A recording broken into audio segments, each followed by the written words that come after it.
Beleza, pessoal? Então, na aula anterior, nós vimos um problema que pode ocorrer quando nós temos que converter de string para número, depois de número para string, números grandes, como que nós estamos trabalhando, que é o maior valor de hash. Então, agora nós vamos ver como que nós resolvemos esse problema no código. Então, para isso, vamos voltar aqui ao Visual Studio Code. E o que nós vamos fazer basicamente é tratar, né, este caso. Para tanto, nós vamos criar uma constante aqui que vamos chamar de velho, que vai ser igual a este valor aqui. E agora nós vamos usar, né, um condicional para verificar. Então, if velho, né, ponto, length, né, qual que é o tamanho dele? Se ele for maior que o hash length, o que que vai acontecer? O que que significa isso? Significa que nós entramos naquele caso lá, onde foi acrescentado um e gerou aquele resultado de 65 caracteres. Então, nesse caso, nós vamos, para manter o retorno aqui de 64, vamos colocar return f ponto,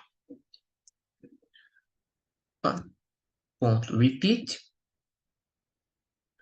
o hash length, né, que nós temos lá, que é 64 caracteres. Do contrário, nós vamos retornar o valor.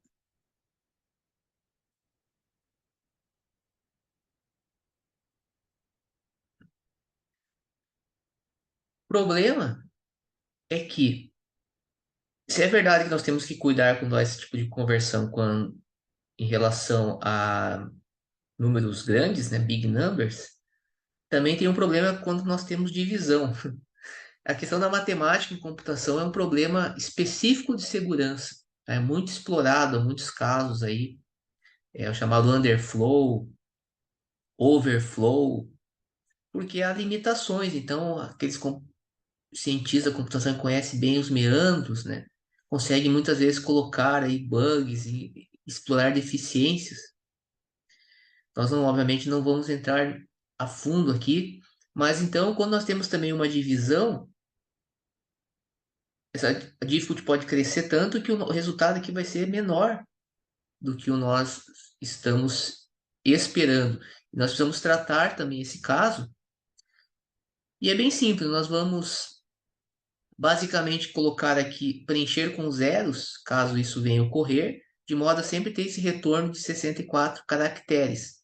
Se não tiver não ocorrer nenhum tipo de problema, aí a gente retorna o valor. Então, mas a gente precisa ter alguma lógica que seja capaz de tratar essa possibilidade, evitando então esse retorno menor do que o 64, né, caracteres. E aí, para isso, nós vamos fazer basicamente o seguinte: vamos colocar aqui um zero, né, que será, né, para ter uma espécie de um offset de zeros, né? Vamos repetir o hash length menos o valor value.length. E vamos adicionar aqui o valor efetivamente. Então, por exemplo, se o valor aqui for 64 caracteres, o que que vai acontecer? Eu vou ter 64 aqui. Quanto que é o hash length? 64. Então, aqui o resultado disso vai ser zero. Zero, que repita zero vezes, não repete nenhuma. E aí eu vou ter o valor. Tá?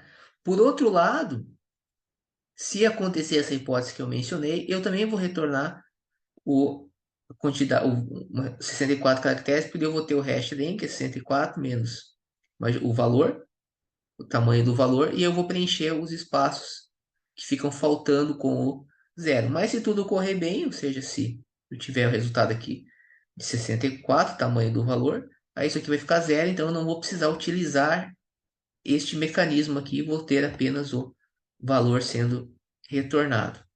Certo? Então, com isso aqui, a gente cobre já essa questão aí da primeira parte, né, da implementação do nosso sistema de mineração.